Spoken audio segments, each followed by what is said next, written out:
আমরা স্বীকার করছি গ্রেফতারের প্রক্রিয়াটা ঠিক হয় নাই, কিন্তু গ্রেফতারের প্রক্রিয়া ঠিক হয় নাই মানে ওনার বিরুদ্ধে অপরাধের কোনো আপনার আলামত বা অভিযোগ নাই এটা না।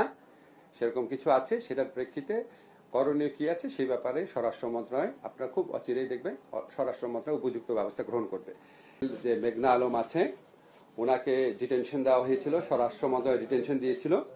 তো এটা নিয়ে প্রচুর কন্ট্রোভার্সি তৈরি হয়েছে। আপনাদেরকে শুধু একটা জিনিস বলতে চাই, আমরা উচ্চ পর্যায়ে সরকারের উচ্চ পর্যায়ে এটা নিয়ে আমরা মিটিং করেছি। আমরা এই ব্যাপারে যে আপনার বিভিন্ন মানবাধিকার প্রতিষ্ঠান এবং অন্য অনেকের বক্তব্য এই ব্যাপারে আমরা সচেতন আছি। আমরা শুধু এইটুকু আপনাদের বলতে পারি, উনার ব্যাপারে মডেল মেঘনা আলমের উনার ব্যাপারে কিছু তদন্ত পুলিশ করছে এবং উনার বিরুদ্ধে কিছু অভিযোগ আছে, সুনির্দিষ্ট অভিযোগ আছে, কিন্তু উনাকে যে প্রক্রিয়ায় গ্রেফতার করা হয়েছে স্পেশাল পাওয়ারস অ্যাক্ট সেটা সঠিক হয় নাই।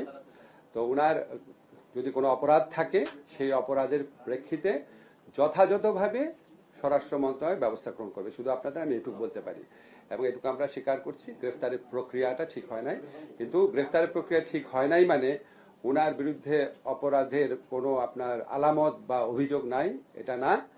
সেরকম কিছু আছে, সেটার প্রেক্ষিতে করণীয় কি আছে সেই ব্যাপারে স্বরাষ্ট্র মন্ত্রণালয় আপনারা খুব অচিরেই দেখবেন স্বরাষ্ট্র মন্ত্রণালয় উপযুক্ত ব্যবস্থা গ্রহণ করবে।